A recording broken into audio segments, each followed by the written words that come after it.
मैं वहीद अंसारी, रहबर टाइम्स में आपका स्वागत है। 20 नवंबर को महाराष्ट्र में विधानसभा इलेक्शन होने हैं और ये घमासान युद्ध की तैयारियां हो चुकी हैं। महाराष्ट्र में जिस तरीके से पिछले दिनों में देखा आपने, किस तरीके से तोड़ फोड़ की जो यहाँ पर सरकार बनी है, पवार गुट भी 2 गुटों में बंट गया, शिवसेना 2 गुटों में बंट गई। इसलिए महाराष्ट्र की जो राजनीति है वो डगमगा रही है और लोग भी कंफ्यूज हैं कि आखिर जो जनता है वो कंफ्यूज है कि आखिर वो जाए तो जाए कहाँ।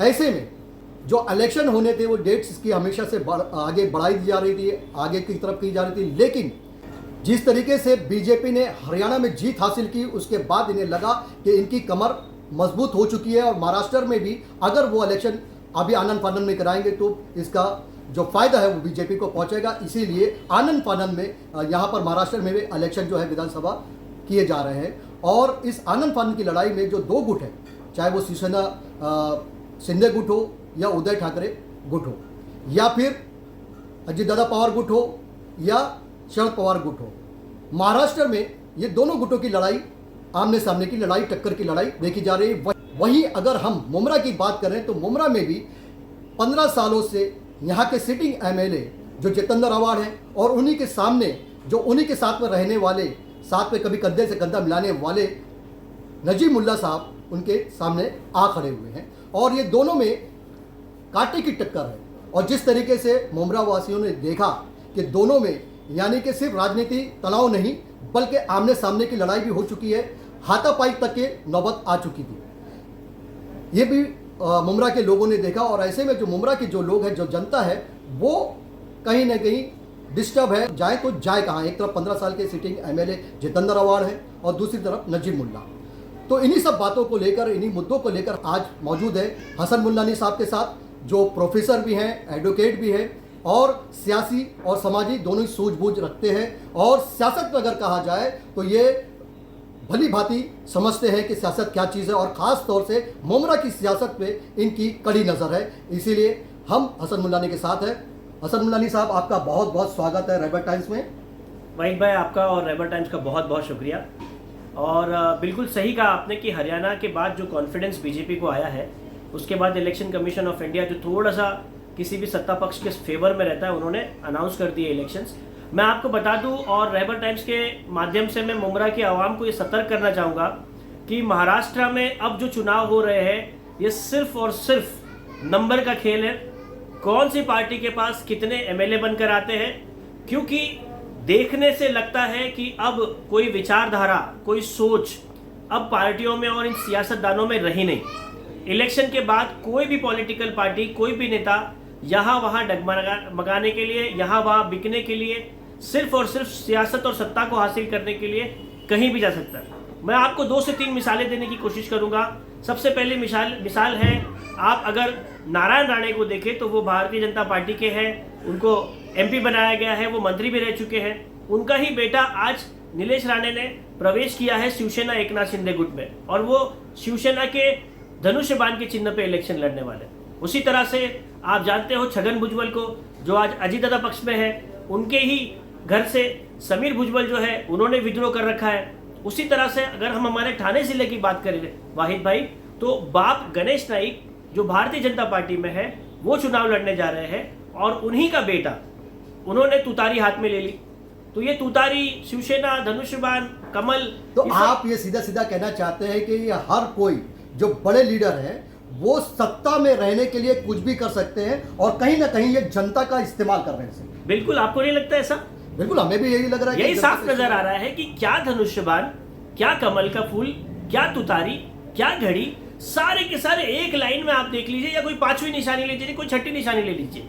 आप अगर यहाँ देखोगे तो कोई भी विचारधारा पर आपको लड़ाई लड़ते हुए नहीं दिखेगा।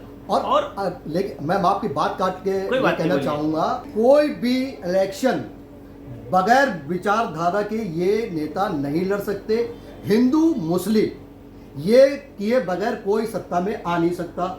ये राजनीति जो चल रहा है, मुसलमानों को हिंदुओं से लड़ाना, हिंदुओं को मुसलमानों से लड़ाना और अपनी रोटी सेकना, ये बिल्कुल ऐसे ही नहीं हो गया। देखिए भाई, मैं एकदम साफ बोल देता हूं आपको, रोटी, कपड़ा, मकान, ये 3 अहम चीज है जो भले हिंदू रहे, मुसलमान रहे, कोई भी दर्जे का रहे, कोई भी जाति का रहे, कहीं का भी रहे, ये तीन चीज़ें हर एक को कमानी होती है। भले आप हिंदू रहे, भले आप मुसलमान रहे।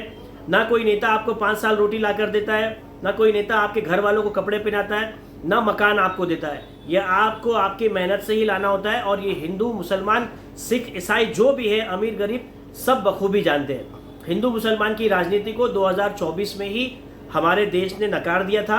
ये अलग बात है, लोगों को लगता है कि मुसलमानों ने जिताया। ये बिल्कुल नहीं, ये सिर्फ और सिर्फ हवा बनाया गया है। और मुझे लगता है कहीं ना कहीं बीजेपी का भी इसमें हाथ है।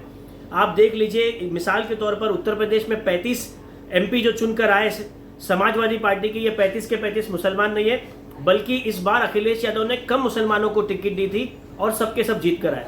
तो ऐसा नहीं है। सूझबूझ रखने वाला गरीब तबके का, कम पढ़ा लिखा हिंदू भाई भी जानता है कि अब हिंदू मुसलमान की राजनीति चलने वाली नहीं है। और महाराष्ट्र ने भी इस राजनीति को रिजेक्ट कर दिया है। आपने जिस तरीके से यूपी की बात की, यूपी में मुसलमानों को टिकट नहीं दिए गए, वहीं महाराष्ट्र में भी तो जो इंडिया अलायंस है उन्होंने मुसलमानों को टिकट कहाँ दिए? नहीं, ये बात बिल्कुल सही है। लोग शरद चंद्र पवार की पार्टी पे, एनसीपी शरद पवार गुट पर इल्ज़ाम लगा रहे हैं। कई लोग उनके घरों के चक्कर भी लगा रहे हैं। कांग्रेस की लिस्ट का भी इंतजार चल रहा है। लेकिन अब देखना है कि महाराष्ट्र का मुसलमान चाहता क्या है। महाराष्ट्र का मुसलमान ये चाहता है कि भाई कैसा भी हो, किसी भी पार्टी का हो, हमें मुस्लिम लीडरशिप चाहिए। तो हो सकता है कि समाजवादी के भी 4-5 MLA जीत कर आ जाए, मजलिस इत्तेहादुल मुस्लिमीन के भी जीत कर आ जाए। इसके अलावा छोटी पार्टी जो मुस्लिम रिप्रेजेंटेटिव्स को टिकट दे रही, शायद वो भी जीत कर आ जाएंगे। लेकिन अभी फिलहाल जो लड़ाई है ये 2 ग्रुपों में है। एक महाविकास आघाड़ी है और एक महायुति है। महाराष्ट्र में इन दोनों बड़े गुट में ही छोटे छोटे पार्टियों को शामिल होना पड़ेगा। फिर भले हिंदू जीत कर आए या मुसलमान जीत कर आए, महाराष्ट्र में अब तक ये धर्म की राजनीति नहीं चली है, ना किसी को डरने डराने की राजनीति चली है। इसको सिरे से नकार दिया गया। मुमरा में भी यही हाल होगा कि यहाँ पर भी कोई HM फैक्टर जो है, हिंदू मुस्लिम फैक्टर जो है, काम नहीं करेगा। और मैं पूरी उम्मीद करता हूँ कि कलवा में भी काफ़ी सुशिक्षित लोग हैं, पढ़े लिखे लोग हैं, वो लोग भी ये रिलीजन के बुनियाद पर वोटिंग तो नहीं करेंगे। लेकिन बार बार जो मुमरा में जो है नजीमुल्ला अगर खड़े हैं तो उनको बार बार ये कहा जाता है कि बीजेपी से है, बीजेपी से है, यही बोल के डराया जा रहा है। और मैं जहाँ तक जानता हूँ कि 2019 की जब बात आई थी तो 2019 में भी जिस तरीके से हमारे जो आम आदमी पार्टी के जो कैंडिडेट थे फैजी साहब, तो लोगों का रुझान उस तरफ था।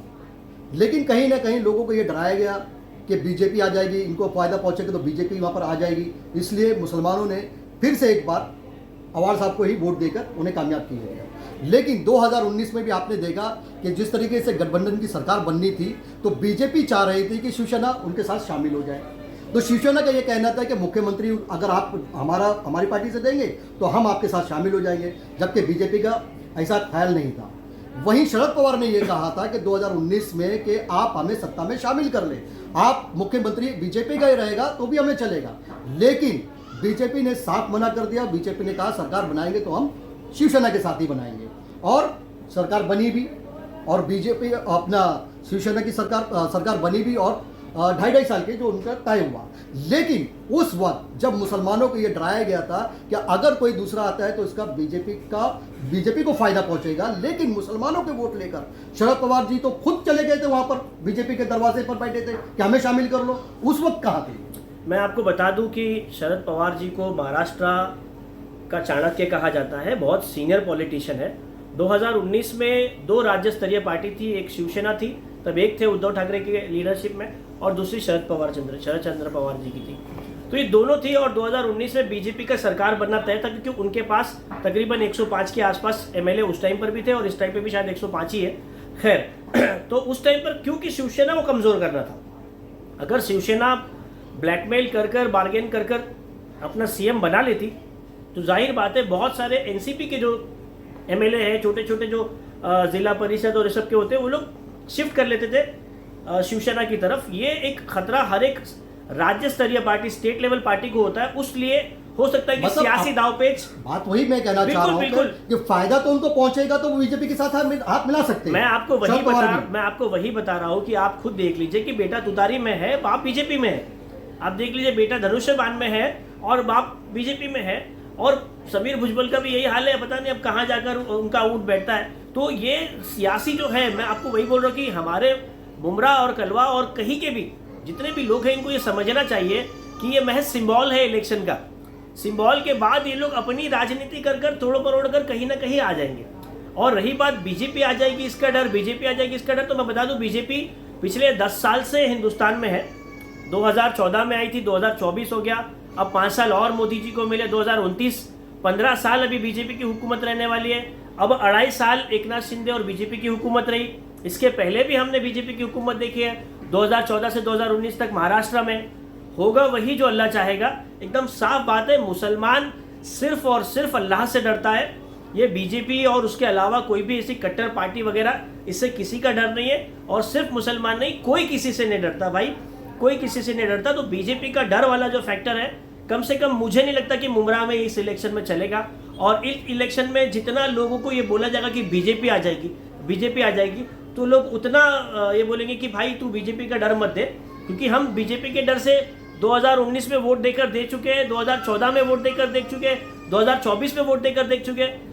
बीजेपी को आने का, वो आएगी, अल्लाह की मर्जी रहती है और कोई होता नहीं है। मतलब दूसरे रास्ते से भी जीतने के बाद अगर हम सेकुलर समझ के किसी पार्टी को वोट दे भी दे तो उसकी कोई गारंटी नहीं है कि वो बीजेपी के साथ समर्थन नहीं करे अपने फायदे के लिए। आप बोले गारंटी है क्या? नहीं, बिल्कुल नहीं है। आने वाले जो चीजें, हालात जो सामने है, जनता के सामने भी वो भली भांति जानते हैं, वो खुद जानते हैं कि वो धूप में, कड़ी धूप में जाके इलेक्शन अपना वोट देते हैं, अपने वोट का इस्तेमाल करते हैं। लेकिन कहीं ना कहीं ये जो राजनीतिक पार्टी है वो बदलाव अपने अपने फायदे के लिए कहीं भी जा सकती है। आप देख लीजिए, उद्धव ठाकरे के जो कैंडिडेट थे एमपी की, यहाँ पर उनको तकरीबन मुमरा गलवा ने 1 से 1.25 लाख वोट दिए, ठीक है। उसके बाद दरेकर, ठीक है, वैशाली दरेकर, ना कभी उनको किसी ने देखा ना कुछ, ना वो पलट कर वापस आए। 1 लाख वोट लेना सिर्फ और सिर्फ 20 दिन में बहुत बड़ी बात होती है। कई सारे लोगों ने उद्धव ठाकरे साहब की लीडरशिप को लाइक किया, उनका स्टैंड को लाइक किया, इंडिया अलायंस में आए। आज जब उद्धव ठाकरे के पूरे 9 एमपी 9 खासदार जब गायब रहे वक्फ अमेंडमेंट बिल के लिए, उसके टाइम जब गायब रहे, तो यही लोग उद्धव वाला साहब ठाकरे घर के बाहर तमाशे खड़े कर दिए, मोर्चा लेकर खड़े हो गए। वो अलग बात है कि उनके ऊपर इल्जाम लगाया गया कि भाई ये फला पार्टी के, इसके पार्टी के, लेकिन मुसलमान वहां जाके खड़ा रहा कि हमने आपको वोट दिया, धूप में खड़े रहकर, बेहोश होकर, बिना प्यास बिना भूख के देकर हम खड़े रहे और आपने हमारे साथ में नाइंसाफी की। मैं आपको बता दूं कि अभी हाल फिलहाल में 3 अहम महाराष्ट्र की हुकूमत में 3 अहम ऐसे पोस्ट होते हैं जो पूरी की पूरी अल्पसंख्यक, जो अक़लियत में रहते हैं, खासकर मुसलमान, जैन, बुद्धिस्ट, सिख, ईसाई समाज के जो महाराष्ट्र में लोग रहते हैं, उनके लिए जो माइनॉरिटी मिनिस्ट्री बनाई है, इसमें 3 अहम पोस्ट होती है। सबसे पहले तो माइनॉरिटी कमीशन का चेयरमैन, ये अभी बनाया प्यारे खान साहब को, जो नागपुर में ताजुद्दीन बाबा के ट्रस्ट, जो दरगाह की ट्रस्ट है, उसके ट्रस्टी जो चेयरमैन है, उनको बनाया गया।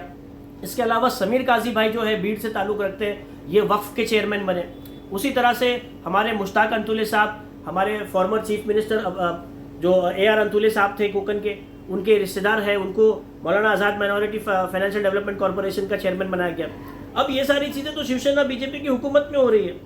2.5 साल उद्धव ठाकरे रहे, कांग्रेस की हुकूमत रही, NCP शरद पवार और अजीत दादा पवार भी साथ में 2.5 साल हुकूमत में रहे।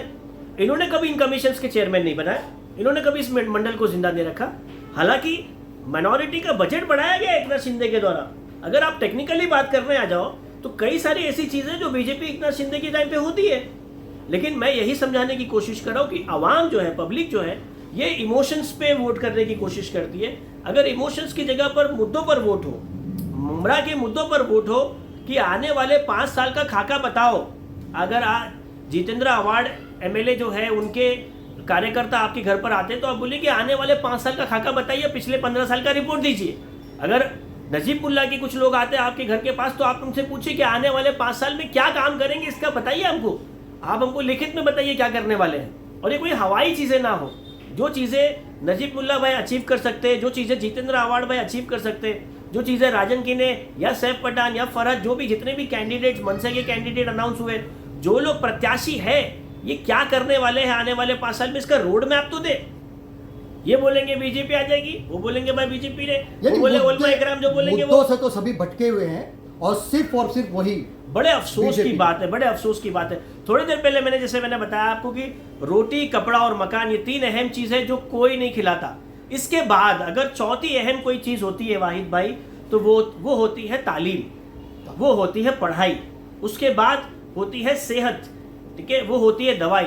आज किसी भी घर का, आपका घर ले लो, मेरा घर ले लो, या जो लोग इंटरव्यू देख रहे हैं उनका घर देख ले लो, रोटी कपड़ा मकान के बाद अगर किसी के घर में सबसे ज़्यादा खर्चा होता है तो वो पढ़ाई पर होता है और दवाई पर होता है। मुमरा, जैसे मुमरा की बात कर रहा हूँ, मुमरा में जो है 80% लोग जो है गरीबी रेखा के नीचे ही आते हैं जी। और उन्हें जो सुविधा चाहिए थी हॉस्पिटल की, जैसा आपने कहा कि सबसे बड़ी चीज़ है रोटी के बाद में दवाई, उससे हमेशा जूझते रहता है एक गरीब इंसान। और ऐसे में 13 साल की मन्नतों और मुरादों के बाद एक हॉस्पिटल मिला। उस हॉस्पिटल को 4 माला होना था, ग्राउंड प्लस 4 होना था, उसमें से वो 3 माले खा लिए गए। उसके बाद 1 मंजिले का ही सही लेकिन हॉस्पिटल मिला, लेकिन उसे भी तकरीबन 2 से 3 साल हो रहे हैं, अभी तक कुछ पूरी तरह से शुरू नहीं हुआ। आनन फानन में जब ये मुद्दे उठाते गए या कि हॉस्पिटल नहीं है, इलाज नहीं मिल रहा है, तो आनन फानन में 14 तारीख को जितेंद्र आव्हाड ने उस हॉस्पिटल का ओपनिंग किया और कहा कि यहाँ पर सारी सुविधाएं मिलेंगी। लेकिन उसके बाद क्या हुआ, वो मुमरा की जनता ने देखा कि वहाँ पर कोई मूल सुविधाएं थी ही नहीं, लेकिन आनन फानन में सिर्फ वोट हासिल करने के लिए उन्होंने अस्पताल चालू कर दिया। ठीक है। दूसरी बात, कब्रिस्तान की जब बात आई, कब्रिस्तान के मुद्दे को लेकर जब सैफ पठान वहाँ पर बैठे थे, धरना प्रदर्शन कर रहे थे, तो जब अवाल साहब से सवाल किया गया कि कब्रिस्तान के मुद्दे पर, तो बोले ये तो टीएमसी का मुद्दा है, जाओ तोड़ दो, मेरा उसमें क्या है। तो पिछले जब हमेशा से ये चीख रहे थे कि हमने मुमरा वालों को कब्रिस्तान दे दिया, तो जब कब्रिस्तान के लीगलाइज की बात आई तो उन्होंने ये क्यों कहा कि म्यूनसिपैलिटी का मामला है, टीएमसी का मामला है, वो जाके तोड़ दे। उसी तरह से लाइब्रेरी की बात थी, तो लाइब्रेरी भी एक लॉलीपॉप ही दिया गया, वो भी आनन फानन में इलेक्शन को देखते हुए। और जो लाइब्रेरी अगर आप देखेंगे तो लाइब्रेरी जैसी लाइब्रेरी जो सुविधाएं होनी चाहिए, जिस तरीके की लाइब्रेरी होना चाहिए, जिस तरह का उन्होंने वादा किया था, वो लाइब्रेरी ना तो उस जगह पर है और ना उस जैसा कि कलवा में जो लाइब्रेरी उसके मुकाबले में ये लाइब्रेरी क्या बिसात रखती है, इसके बारे में आप क्या कहें? इसके जवाब देने से पहले मैं एक शेर अर्ज करना चाहूँगा कि हम ही पे कत्ल का इल्ज़ाम लगेगा, हमारा ही कत्लेआम होगा। हम ही पे कत्ल का इल्ज़ाम लगेगा, हमारा ही कत्लेआम होगा। कुएं खोदते रह जाएंगे हम, कुएं खोदते रह जाएंगे हम, और हम ही पे पानी हराम होगा, और हम ही पे पानी हराम होगा। यही हाल कब्रिस्तान का रहा है, यही हाल टीएमसी हॉस्पिटल का रहा है, हकीम अजमल खान महानगर पालिका के हॉस्पिटल का रहा है, और यही हाल लगभग लाइब्रेरी का भी रहा है। मैं आपको बता दूं कि 10,000 पर स्क्वायर फीट के हिसाब से कुछ उसका बना हुआ है। मैं यहाँ पर अप्रिशिएट करना चाहूँगा, सल्यूट करना चाहूँगा एपीसीआर को, जो वकीलों की ऑर्गेनाइजेशन है जिसने इस पूरे मामले को हाईकोर्ट में खींचा। मैं भी एपीसीआर का एक रुकन हूँ, एक मेंबर हूँ, उनका एक वेल विशर हूँ मैं भी। एपीसीआर ने इसको हाईकोर्ट में खींचा, हाईकोर्ट ने ऑर्डर किया कि कम से कम 3 महीने के अंदर आपको ये हॉस्पिटल शुरू करना है। आनन फानन में तमाम चीज़ें शुरू हुई, प्लैटिनियम को दे दिया गया पब्लिक प्राइवेट पार्टनरशिप में, वो एक अलग मौजू है कि प्राइवेटाइजेशन हो गया हॉस्पिटल का। कब्रिस्तान का ये तो बखूबी पता है, अब जाकर जो नया डीपी प्लान आया है उसमें वो कब्रिस्तान दिख रहा है, नहीं तो कब्रिस्तान की जगह कोई और थी। अब जो डीपी प्लान आया है इसको भी अप्रूव और सैंक्शन होना बाकी है।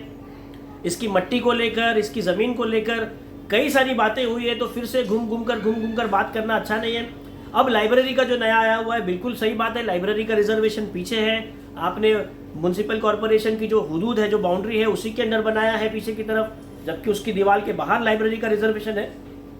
ये तमाम मामले सैफ पठान भाई ने बहुत अच्छी तरह से उजागर किए। आरटीआई एक्टिविस्ट जो हमारे मुमरा के काफ़ी सारे हैं, उन लोगों ने उसको, हनीफ कामदार भाई है, आरिफ इराकी भाई है, मरहूम अल्लाह उनको मगफिरत दे, रफ़ीक मुकादम साहब थे, इसके अलावा कई सारे ऐसे लोग थे जिन्होंने वक्तन ब वक्तन इसके मुद्दे उठाए। तो आज मैं वही बोल रहा हूँ कि एक 15 साल का रिपोर्ट कार्ड है, अगर लोग इससे मुतासिर हैं तो 1 लाख वोट पाए हुए जितेंद्र आव्हाड साहब को वोट मिलेंगे, बढ़ जाएंगे, कम होंगे, जो भी है। दूसरी तरफ एक पूरे की पूरा नया पेपर लेकर एक इंसान उतरा है मैदान में, नजीब मुल्ला। अगर लोगों को लगता है कि नहीं कुछ बदलाव लाकर देखना है, कुछ नया करना है, नहीं ये सारी चीज़ें बराबर नहीं हुई, ये विकास और ये सब नहीं हुआ, तो वो चीज़ें लाने के लिए तो फिर हो सकता है लोग नजीब मुल्ला को वोट करें। ये तो 23 नवंबर को फैसला होगा। लेकिन अब तक जो मामला पूरा के पूरा रहा है विकास विकास विकास, मैं आपको बता दूं कि बढ़ोतरी होने में, ठीक है, प्रोग्रेस होने में, इंक्रीज होने में, ठीक है, और डेवलपमेंट होने में ज़मीन आसमान का फ़र्क है। 15 साल पहले मुमरा की आबादी 3 लाख थी, अब 15 लाख हो गई, 10 लाख हो गई, तो ये विकास है, ऐसा नहीं होता। रोटी कपड़ा मकान ये तो हर जगह पे है। दीवा भी 15 साल पहले ऐसी मूल सुविधा मिलनी चाहिए, दीवा भी ऐसी था। उल्वे नाम का एक नया पूरा शहर बन गया 15 साल में। उल्वे नाम कोई कुछ जानता नहीं था, गांव था वो। तलोजा फेज 1 फेज 2 न जाने, तलोजा को देखकर लगता है कि कोई इंडिया के बाहर का शहर है। तो 15 साल में हर जगह आबादी आई। हमारे म्यूनसिपैलिटी MM वैली पे जो स्कूल है वहाँ पे 6-7 हज़ार बच्चे हैं, तो पहले नहीं थे इतने, तो आबादी बढ़ेगी तो प्राइवेट स्कूलें बढ़ेगी, प्राइवेट बिल्डर्स आएंगे, प्राइवेट हॉस्पिटल्स आएंगे, जो एक जाल लगा हुआ है, स्पाइडर नेट जैसा, मकड़ी के जाल की तरह स्कूलें और मकड़ी के जाल की तरह हॉस्पिटलें हैं। इसमें सरकारी फैसिलिटीज कितनी है, गवर्नमेंट स्कूल्स कितनी अच्छी अच्छी आई, गवर्नमेंट हॉस्पिटल्स कितने अच्छे अच्छे हॉस्पिटल हैं, तो प्राइवेट कर दिया गया ना। तो ये तमाम चीजें सवाल है। और आज मुमरा की आवाम को एक बहुत अच्छा मौका है कि इन सवालों पर वो जवाब तलब करें उन लोगों से जो आपके दरवाजे पर आ रहे हैं। आपको जिसको वोट देना है आप दीजिए, आपका इख्तियार है। आपको अगर इंडिया अलायंस को, विकास अघाड़ी को वोट देना आप दे सकते हैं, हम किसी को बोल नहीं सकते कि इसको दो या उसको दो, हम हमारा वोट देकर हट जाएंगे। लेकिन आप सवालों के जवाब तलब कर सकते हैं, जो भी सवाल आपके रहे होंगे। अगर आपको लगता है ट्रैफिक बड़ा मुद्दा है, आपको लगता है नशा बड़ा मुद्दा है, आपको लगता है बेरोजगारी बड़ा मुद्दा है, इसके अलावा कई सारे ऐसे लोग हैं जो व्हाट्सएप फेसबुक पर इतनी सारी चीज़ें लिखते हैं और लड़ाई करते हैं। मैं तो गुजारिश करूंगा दोनों पार्टी के लीडर से कि अपने कार्यकर्ताओं को संभालें और उन्हें कहें कि अदबन गुजारिश करें कि 15 दिन में चुनाव हो जाएगा, चुनाव के बाद सब एक हो जाते हैं, आप लोग जानते हैं। तो गब्बर और जय वीरू सब एक हो जाते हैं चुनाव के बाद। तो आप लोगों से गुजारिश है कि लड़े नहीं, शहर का माहौल खराब न करें। हमारी फैमिली, आपकी फैमिली, हम सब यहीं रहते हैं, तो ये गाली गलोच कर हाथापाई करना अच्छा नहीं है। और इसी चीज़ों के सवालों के जवाब ढूंढना, आपका नेता आपके घर पर आएगा, आप इन लोगों से सवालों के जवाब बिल्कुल तलब करें, यही मैं कहना चाहूँगा। यानी कि आप सीधे लफ्जों में ये कहें कि बीजेपी से बोलकर जो डराया जा रहा है कि आने वाला जो नजीब मुल्ला है वो बीजेपी से हैं और शरद पवार गुट का जो है वो सेकुलर पार्टी है, ये बोलकर आवाम को गुमराह करने की कोशिश की जा रही है, तो उस पर आप क्या कहेंगे और मुमरा के लोगों को क्या संदेश देंगे? ऐसा बिल्कुल नहीं है, ये सिर्फ बात है। हो सकता है कि इलेक्शन के बाद अजीत दादा पवार यहाँ वापस आ जाए, ठीक है। हो सकता है कि उद्धव ठाकरे वहाँ चले जाए, हो सकता है कि एनसीपी को कोई अच्छा अपॉर्चुनिटी मिले। पोस्ट पोल अलायंस के लिए हमेशा तैयार रही है। महाराष्ट्र में अभी पार्टी नहीं, पार्टियों का खीमा हो चुका है।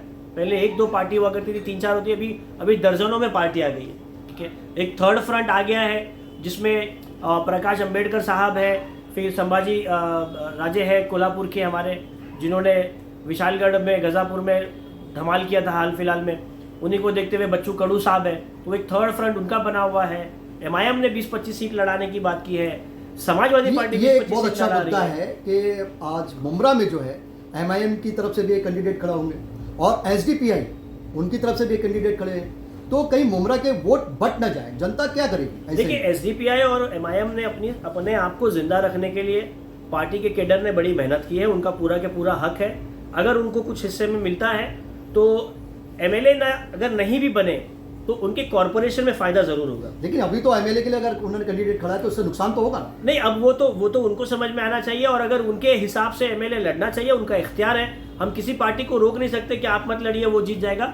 हमारे जमहूरियत में, लोकशाही में सबको इख्तियार है, कोई भी इलेक्शन लड़ सकता है और उन्हें लड़ना भी चाहिए। एसडीपीआई ने मुद्दे, बेशक इसमें कोई शक नहीं है कि एमआईएम के जरिए जो सैफ पठान है उन्होंने भी कई सुलगते मुद्दों को लेकर उन्होंने भूख हड़ताल भी की है, हमेशा धरना प्रदर्शन देते रहे, उनकी मेहनत अपनी जगह है। और दूसरी एसडीपीआई ने भी बहुत सारे मुद्दों को उठाया है, मुसलमानों के बहुत सारे मुद्दों को लेकर आगे बढ़े, लेकिन वो कितने मजबूत है। मैं आपको वही बोल रहा हूँ कि शुरुआत में भी ये बोलता कि 2 बड़े ग्रुप है, महाविकास अघाड़ी और महायुति। इन दोनों में से एक को ही सरकार बनानी है। इनके साथ में जो छोटी छोटी पार्टियां जुड़ेगी, अगर मैं वोट करने जा रहा हूँ एसडीपीआई को, मुझे लगता है कि फिलहाल नहीं करना चाहिए, तो हो सकता है वो किसी और को वोट करे। और अगर वोट दिमाग में बिठा लिया कि मैं एसडीपीआई को करूंगा, तो फिर दुनिया यहाँ की वहाँ हो जाए। वो एसडीपीआई को, एमआईएम को, जितेंद्र आवाड़ को, नजीब मुल्ला को, मनसे को, वो अपना वोट पक्का करके रखेगा। जो वोटर रेडी है वो रेडी है, और जो अभी तक डिसाइडेड नहीं है वो यहाँ वहाँ हो सकता है। तो ये थे हसन मुल्लानी साहब, जिनसे हमने बातचीत की और हर पहलू को लेकर हमने गौर व फिक्र की है। आप जनता के सामने जो हमने सवाल किए और उन्होंने बेबाकी से जो जवाब दिए हैं, तो उसके बाद फैसला जो है मुमरा की जनता को करना है। क्या वो विकास पर वोट देगी या फिर बीजेपी के नाम पर इधर उधर हो जाएगी, ये देखना, तय करना मुमरा की जनता को है। उन्हें देखना चाहिए कि 15 साल से जो सिटिंग एमएलए हैं उन्होंने क्या क्या कुछ किया है। जैसा कि उन्होंने तो ये भी किया कि कब्रिस्तान को हेर फेर करना, लाइब्रेरी को हेर फेर करना। तो आपने एक फिल्म देखी होगी जिसमें कादर खान जो है वो एक चकली और जलेबी का हेर फेर करते हैं कि भाई चकली के बदले में केला, केले के बदले में चकली, चकली के बदले में पेड़ा। यही 15 सालों में जनता अवार्ड ने करते नजर आए हैं। और उन्होंने हेर फेर किया है। इस बात को भी गौर फिक्र से देखना चाहिए। ये फैसला मुमरा की जनता के हवाले है। तो ये थी हमारी आज की खबर। हर तरह की खबरों के लिए देखते रहे रायबा टाइम्स। हमारे चैनल को सब्सक्राइब करें, लाइक करें, शेयर करें और हाँ, बेल आइकन का बटन दबाना ना भूलें ताकि हमारी हर खबर सबसे पहले आप तक पहुंचे।